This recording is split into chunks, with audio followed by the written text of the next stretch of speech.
Welcome to Legends Behind the Craft. Today I've got a very special guest on the show, my good friend, Duncan Alney. Duncan is the founder and CEO and president of one of actually, I'm going to go so far as to say it, the preeminent social media marketing agency for food and beverage brands that matter. Duncan, it's been about 3 years, but we talk daily. What's going on? Drew, my man, thank you for having me on the show. I'm so excited to be here. I always enjoy talking to you and learning from you and having cocktails and wine with you because I always know that you know what's up. So I'm excited to be here. I'm excited for all of our listeners to catch up. In fact, I believe you are the second person on our podcast 186 episodes ago. Now you're based out of Indiana. Tell our listeners about Firebelly and why what you say matters. You threw me off with that. Why should they listen to you? Firebelly is a social media marketing agency. It's all we do. And as of the last 3 years, we have switched and micro-focused into food and beverage. And so we are definitely, I don't know about being the preeminent. There's some very good social media marketing agencies out there. I would say we are one of the very few that is an integrated social media marketing agency. So we do organic, paid, UGC, influencer work, and content creation. So yeah, and I think what I matter to say is because I've been around for a minute, I've got some sensibilities about me. I've seen a lot of bullshit and I can sniff it out. And we have learned a lot from the work we've done with our clients. And so I think that's, I've grown a team and been an entrepreneur and a marketeer. So I guess that's what I bring to the table. Yeah, no, you bring a lot to the table. And so to put our two agencies in context, you're more on the social media side, the content creation, really where the rubber meets the road on social. Whereas Barrels Ahead, we help promote authentic content through web development, through paid search, through just general digital strategies, social media being one of them. Right. So you're like the SEAL Team 6 expert for social media, or more like the infantry troops. You're the general.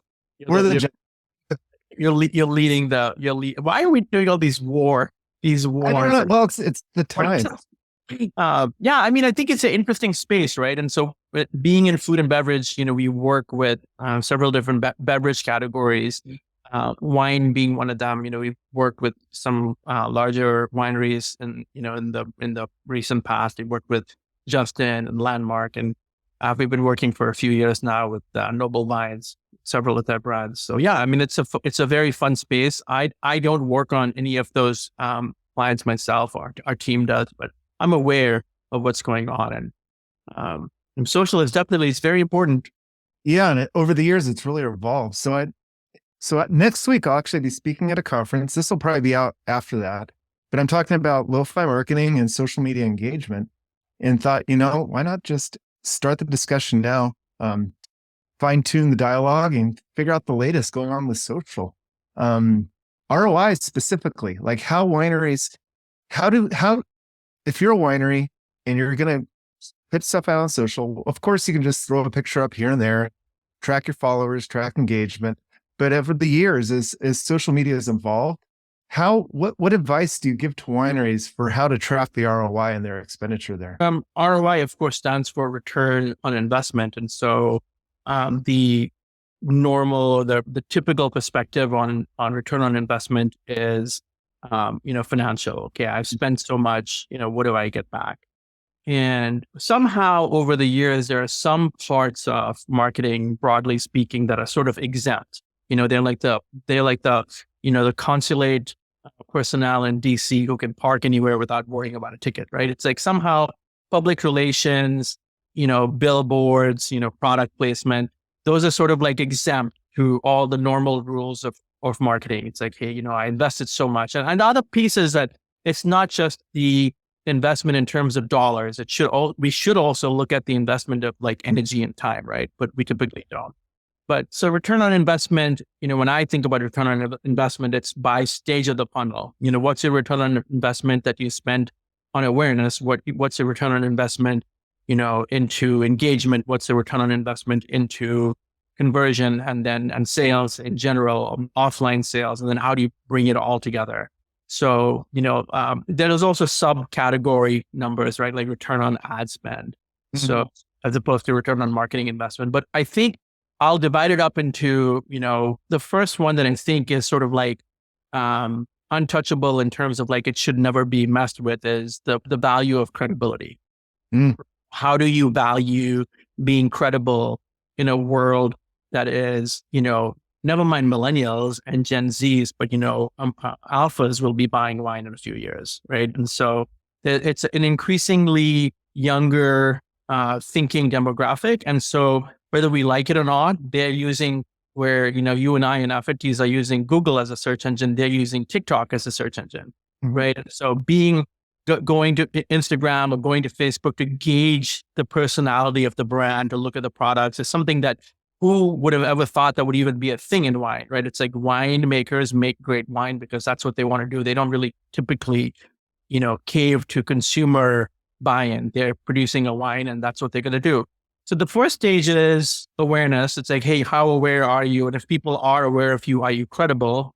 And can people resonate with, never mind your values and your integrity as a company on the things you're doing, but can they even resonate with the content that you're putting out directly correlating to your wine? Is your wine $20 or $15 or is it $75 or $110? And if so, what content are you putting out that matches up with that price point, with the lifestyle of the people that are buying the wine? So is it, content about food pairings and recipes of things that go along with the wine?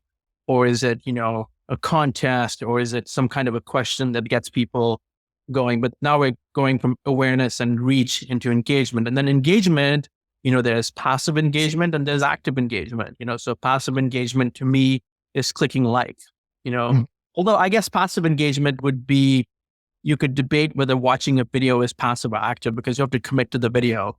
But I would say in my mind, passive engagement is clicking like or love. Active engagement is sharing or, typing a comment or watching a video. And then when you watch the video, did you watch 30% or 50% or 80%? And if you watched 80%, should you get a second video served to you and so on and so forth. And then from there, you go into kind of the underused part or the the piece of social that is not as well understood, which is what's the value of paid? It's like a lot of wine brands don't even do paid. And so you're doing paid. What kind of paid are you doing? And commerce is increasingly becoming a more important part of the beverage world, not just real world commerce, but online commerce. And so, are you actually sending people to a website at the bottom of the funnel? And are you sending people, are you converting anything from it? Which is, so if you look at the return on investment from the funnel, it's like the top are more people learning about you. And there's numbers that correlate to that. It's like how many people did impressions get served to? How many people did it actually reach? How many people engaged with it? How did they engage? Did they click on the website traffic or the website link on organic or on paid? Did they get to the website and did they end up buying something? And so, of course, this leads to the question about attribution, right? It's like, hey, if I tell you about a story I read in the New York Times yesterday without telling you that it was in the New York Times, I'm still telling you the story, right? But from an attribution standpoint, if I mention to you that I read it in the New York Times, that might make a difference to you. In the same way, you can send traffic to the website and you still can't say that the platform that sent it should get all the credit for sending the traffic, right? So, increasingly you can buy wine online depending on what state you live in. So let's say, Duncan goes to, Relax Wines and is checking around and then decides, I got to go run into a meeting. So then he leaves. And while he's in his car, he, sees an ad from Relax and he clicks it, but he doesn't buy anything. And then he gets retargeted. And then he might go read a news article about it. And then finally he'll buy something. And the last touch was, say, Twitter or X. Mhm. And so if you're using a very simple attribution system, last touch, which is Twitter gets the credit. But the reality is it's a 6 or 7 different variables in there that led Duncan to actually buy, including news and including the website. So, if you have multivariate attribution, which candidly, most companies aren't that sophisticated. But if you do, then you can see the customer journey. If Mhm. you can't see the customer journey, should you assume that customer journey still happens? Yes, of course you should. And you should have credibility content. You should still do PR, because the PR, while you can't measure it directly, we know it's contributing. We know if there's a story in Wine Spectator, it is ultimately going to affect people's opinion of the wine, right? So I think that's the piece that gets difficult with in the beverage world in general. Some parts of the beverage world are slower to adopt, like whiskeys and so on, are a little bit slower to be sold online because they can't be shipped everywhere. Mhm. You've got only so many states that you can ship whiskey into, a wine into. And so I think that's the piece that is difficult. But I think the other piece is that social can't exist in a bubble, right? Social has to be very closely tied to all the other digital marketing work. It's like the website has to be set up to sell. The website has to be able to track things. The photos have to be good. The descriptions have to be good. All that content has to make sense and has to convince people. You still have to provide trust symbols that people know that you won this award or you've been around for 100 years. So I think there's all of that kind of stuff. And the other piece that paid brings to the table is the ability to geo target, in terms of whether it's a reach or engagement or website traffic. It's like you can target, right? So let's say, winery has a new wine or new bottle or new vintage, whatever, that they're about to sell. And they typically, I think wineries are, and you would know much better than me, are of the mindset, hey, this is the wine. We're going to think the retail partner later, right? As opposed to a lot of other parts of food and beverage where they say, hey, we're going to find the retail partner first, pitch the idea to them, then finalize the product, and then market with all the resources targeted specifically around that retailer so that you can build a case study and say, hey, this has worked at Whole Foods and look how amazing it is. So Whole Foods, will you pick up this next product? And then you can go to say Sprouts or Fresh Market and say, hey, we've got this. This is a case study that we had with Whole Foods. We'd like to bring it to you now. To help legally support the 3-tier sales. That's a masterful explanation. Conceptually, I think it's pretty easy for wineries to understand product sales and the return on ad spend. You spend $1,000, maybe expect $4,000 in revenue or $5,000. What is a little harder and I see a lot of wineries making the mistake on this, is with engagement, likes, and followers. And you were one of the first people that opened my eyes to this. It doesn't really matter if you have 20,000 of the wrong followers, or you're getting 20,000 likes from a bot in the Philippines. That's not really moving the needle. Talk to me about how to identify the right type of engagement and how to actually sift through this engagement in a world of increased bot traffic and just getting followers for followers' sake.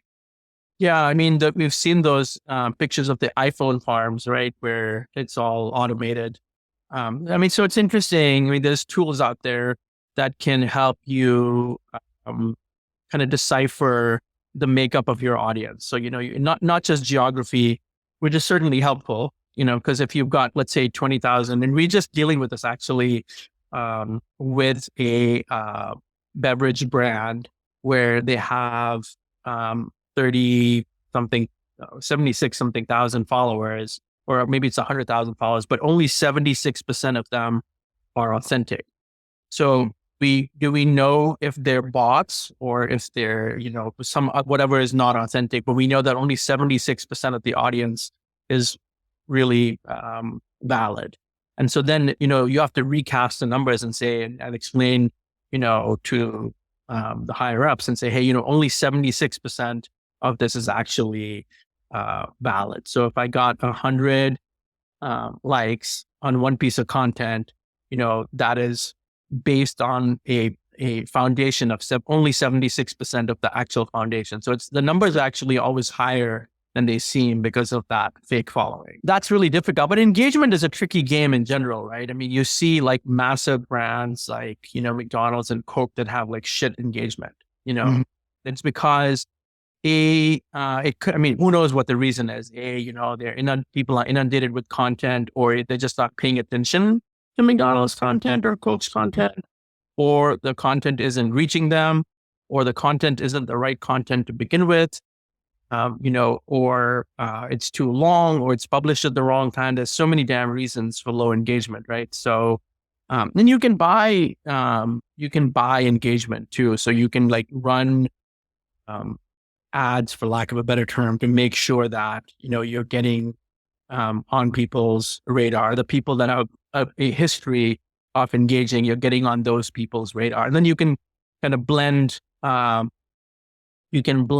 direct targeting with lookalikes and website traffic or email targeting, or what we're seeing and doing increasingly, which is like first data based targeting, right? So it's like your, did I say it wrong? First person data, acquiring your first person data, and then you're layering your first person data into your targeting. So, in a world, conceivably in a world next year or year after next, where we have no cookie based retargeting capabilities, or I should say pixel based targeting, then, what happens? It's like, we got to go back to being marketing professionals, right? And say, imagine that we have to be marketing people, right?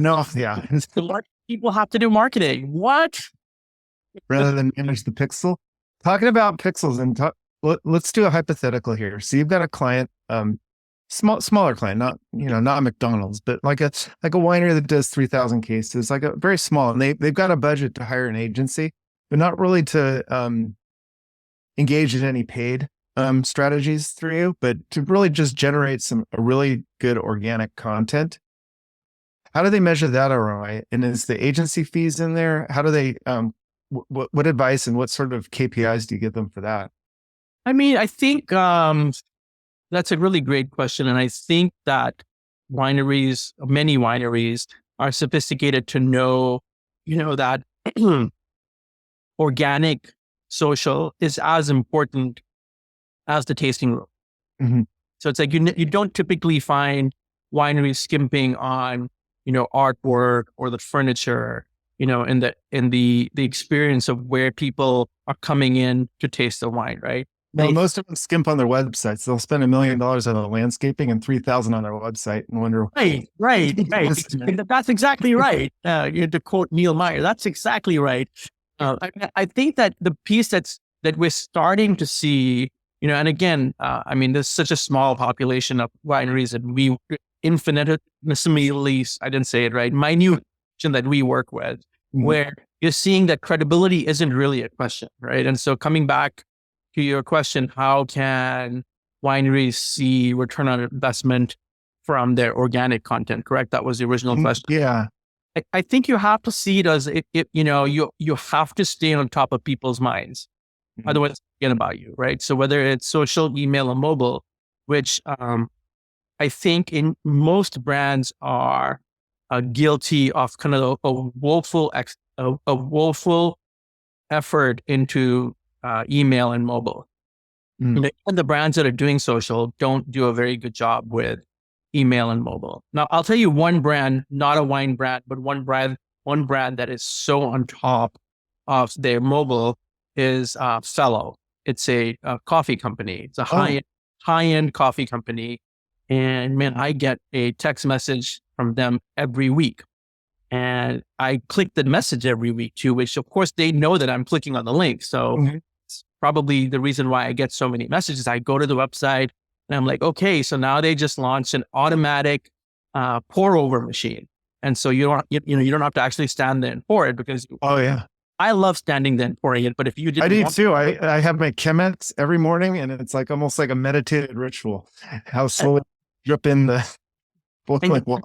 I got to tell you a secret. I gave up milk in the coffee. I'm like, if I'm really going to enjoy this coffee, although I love a latte, but man, I'm just going to drink the coffee. And also, man, I am so done with dark chocolate and dark roasts. I'm not over big reds, but I'm definitely over dark roast and dark chocolate. I'm Really? What, you do drinking some blonde coffee? yes, a lot of light roast. A friend of mine has got a tiny little startup called Dry Heat Coffee, and he's roasting small batches of coffee. They're all light. I will send you some. I'd love to. I just learned that the blonde roasts actually have more caffeine than the dark roast because the caffeine burns out. I mean, on a side note, I just learned that green coffee beans are the most natural source of caffeine. And Really? I've been drinking a caffeinated water called H2Go. And the founder was in deep ecstasy telling me about why green coffee beans are the shit. So it was really fun. But so that I think that when it comes to organic, it's like you have to have certain, you're promoting your product and the way it should be used, right? So it's like, hey, of course, the natural kind of things you think of, cheese and, picnics and the pool and, dinner and lunch and, all of, and what are you going to eat? Are you going to eat it with fish or meat or whatever, and I think that you start seeing more and more brands seeing the audience as the hero and seeing, hey, you know what? You are going to have such a much happier life if you're drinking wine, or if you're eating good food and pairing it with the right wine, or just drinking wine in general, right? So I think that that's the piece that the classically trained marketeer in me is sort of like in a dilemma about, because you and I were talking about data, should you make wine based on data? And I say, no, right? Yeah. Maybe if you're mass marketing, that's great. It's like, hey, use the data, but it's like, hey, I think that's part of the beauty of wine is that the discovery is such an integral part of the wine experience. It's like, you just like a whiskey, you don't know if you're going to like it. I think that, making wine to data just is leading to the homogenization of the wine industry. Like homogenized milk, it's all the same. It's like driving through the United States. Every town has the same set of stores, town after town after town. And as you're using data to help you make wine, you're basically just turning wine into that just even playing field of everything tasting somewhat the same. I mean, it's interesting. I am speaking, I'm coming from a slightly skeptical perspective, with the founder of Tastery, which, we'll have to talk about that more, which is like, it's an AI company that taught a computer how to taste. And, I think that is both amazing and scary and dangerous at the same time to me. That, thousands of years of craftsmanship, and you're going to say that, hey, a computer is going to be able to formulate a better idea, no matter what power that data has. It's like, you're talking about thousands of years of experience, right? So how can a computer give us the equivalent of 1,000 years of experience? And it's not one person's experience, right? It's many people's experience. Yeah. So I'm curious to hear what she says, but I am too, because it reminds me of the old anecdote, like, what's a camel? A horse designed by a committee. If you've got everyone's palates there, you're going to get something that just is, in my opinion, awkward.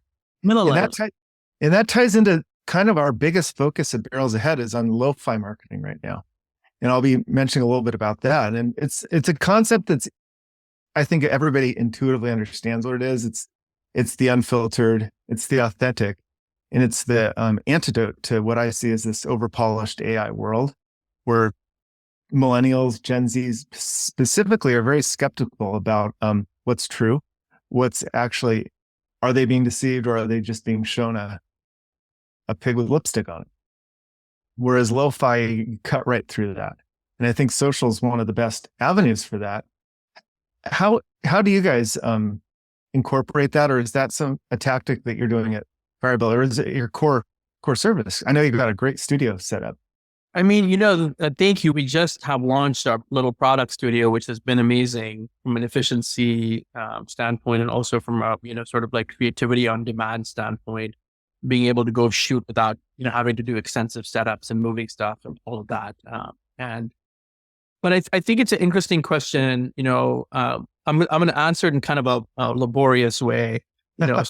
Randy Travis, old school country music singer from not that old school, but from the 80s, neo-classical country music or neo-traditional. So, he was singing in the style of George Jones and Marty Robbins and all these guys in the 80s. And 10, 12 years ago, had a stroke and, stopped singing. And now he can sort of kind of mouth the words to some songs. And anyway, he dropped a song on Friday last week.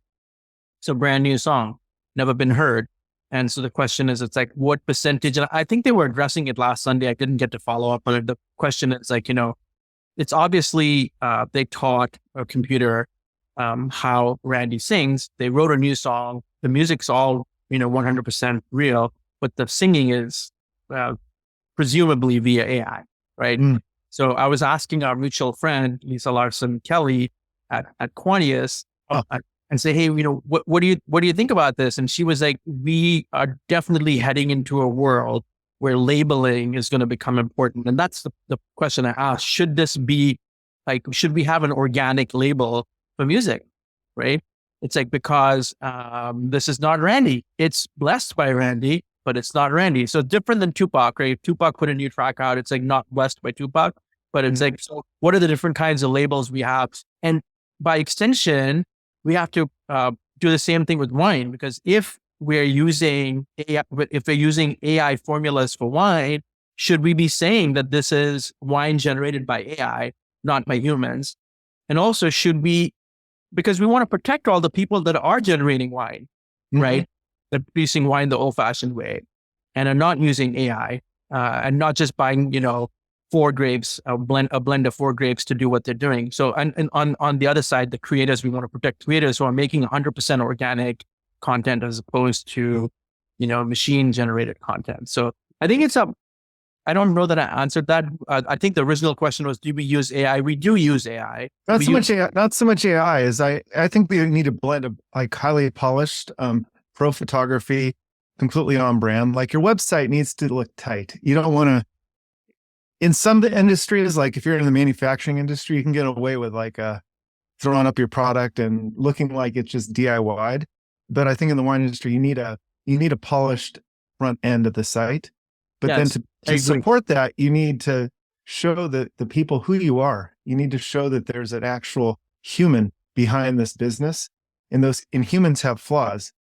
And I think a lot of millennials, a lot of Gen Zs we see they're kind of jaded by the Instagram filters, by the overly polished social posts. When they get to the winery, they taste the wine, there's a little bit of a disconnect because it tends to just look like something that came out of a lab, because that's the impression that's given on the wine. So, but if you show a little bit of your gritty underbelly, if you show some short form content, show the people behind the winery, that's where that lo-fi would resonate and start engaging people on a one-to-one nature. I'm sorry, I answered the question wrong. I think that we actually highly encourage brands to do what you call lo-fi marketing, which is present underproduced content that is relatable. I mean, we kind of like do it under the auspices of being relatable. It's like, so if it's, too highly produced, it's not relatable. If it's, too engineered, if we're doing a dance video for TikTok, if it's perfect and you look like, I'm trying to think, Doja Cat, it's like you just look perfect and you're doing it. I mean, it's like no one really gives a shit. But if it's, goofy and it's a pretty Indian guy that's doing, HOTT, whatever the rest of that song is, HOTT, where'd it go? But, it's much more relatable because it's like, this is funny. There's a human moment, and I think we do use AI in some situations for visuals, like, hey, you need a picture at the pool, a product health picture at the pool. You cannot get to the pool because you're in Indiana and it's snowing outside. So yeah, we shoot the product and then we use AI to generate the pool. But the best content so far that we see is not AI generated. It's not, AI generated content in general doesn't produce high engagement. You helped me get to the actual question. So you've got your highly produced content, then you've got that slightly imperfect, more of a just produced, but just authentic content or relatable content. Yes. What metrics have you guys seen on how those two different types of content perform? I mean, it's interesting. I mean, I can partially answer the question for TikTok. With TikTok, we've seen the highest performing content be with humans in it. And our theory is that TikTok can recognize faces. And so if you're steadily producing content, it's going to reward you. And if you produce, you do a video and you're in it with, gets 25,000 views. If it's on trend and it's, entertaining, it's perhaps going to do 40 in the next round, or 100,000 in the next round, or, if it's, and I think there's so much to it in social in general. It's like, does classic, I guess, what's the word, evergreen content work on an ongoing basis? For sure it does. But if all you're doing is evergreen content, there's a huge missed opportunity with relevancy, right? It's like, hey, I'll just make up something. Hey, Paul McCartney released a new song today and everybody's listening to it. Can we use the clip in the video? Can we shout out Paul McCartney or MGMT or whoever? It's like, so I think the relevancy piece, and I think sometimes it has to be hyper relevant. So it's relevant today. It's not going to be relevant next week. Mm. So I think I answered your question. Yeah, no, definitely. And that leads me to something that you guys are a big advocate of and also with relatable, and in my terms, lo-fi is user-generated content. Yeah, it's definitely. How does a winery go about boosting their user-generated content, and how can they utilize it? So I think that as I like saying these days, according to me, I think it's sort of like a fluffer, right? It's like, I'm just like getting you ready for my big comment. So according to me, I think UGC has like a number of sort of rationales for why it's important. Number one, it's different perspectives, right? Just seeing the perspective, for example, a 35-year-old Indian American mother who is, telling you why she likes drinking caffeinated water because, she doesn't want to drink all the sugar. And so she's going to drink the water and she's going to be in her home. Maybe her kids are around, and so it's highly specific, sort of hyper relevant content. And you can't produce that. On the rationales for UGC. You can't produce content with proper photo shoots to that extent. You just can't, right? Even the biggest brands can't do it because you're talking about, like, let's say 400 pieces of UGC, right? Mm-hmm. That would maybe cost you in terms of fees somewhere between, $200 and $500 per piece of content. So, so say, 100 times 200, that's the cost, right? So $20,000. If you try to set, 100 photo shoots up, I mean, just think about that. A typical photo shoot runs somewhere between $5,000 and $100,000. It's ridiculous. You can't do it. Plus the time and the energy and the scheduling, you just can't do it. But more importantly, it's that perspective, right? It's your brand is out in the wild with minimal guidelines and it's out there and you just can't produce that level of content with that relatability. That's, to me, the beauty of UGC, because that is what it gives you. It gives you that connection and never mind the costings, it gives you that connection. Now, it has to be the right creator, right? Mm-hmm. It has to be the right creator. So you've got to really know who your brand is, what you're looking for, and then you go look for the creators and find them. And sometimes the creator has an audience too. And so they sort of like creator and influencer in one, but creators are known, of course, for creating and influencers are known for influencing. So you may not get any influence capabilities with someone who's creating photos for your wine brand, but what you're going to get from them is very compelling, credible imagery that you can then use. And then you put it. Now, in some rare circumstances, you'll get an influencer who has great image. A lot of influencers have great imagery. So they get the great imagery, you get the audience. And then if you've done the deal correctly, you get the content, and then you're using the content. They've already used the content and you're making a side deal with them to promote their content because they're not going to promote it. So you want to promote it to your audience from them. Smart. Yeah. So I think it's interesting because LinkedIn actually has also, this stuff has been happening on the consumer side with Instagram and Facebook for a minute. but LinkedIn is now letting you promote third-party content. It has to be with the third party's consent, but you can now, so if I decide, hey, Drew said something brilliant, I want to promote it. So I can now, I'll set up the ad to promote your content. You'll get, a ping from LinkedIn saying, hey, do you approve of this? And you approve it or not approve it, whichever way. So I think the UGC piece, very important, huge cost saver, and, adds layers of perspective in terms of relatability. That's good. Let's see, as we're kind of wrapping. Well, I'm so formal. You showed me a bottle of whiskey earlier. I'm curious about it. Tell me about it. Oh yeah. So let me finish the water first. We have the same glass. So the water, yeah. It's a multi-purpose glass. So I'm drinking this water from H2Go. So they're a little very courageous company in, of course, Vermont. A lot of great things come from Vermont. The founder was recently on that show, but then this actually, in disclosure, this is a client of ours, Filmland Spirits. So a beautiful. I was with you in Denver when you met the guy. That's right. I forgot about that. And each bottle it's a beautiful design. Of course, you can't really see, you can't see it on the podcast, but it's a beautiful, hand crafted, hand designed, and then produced bottle.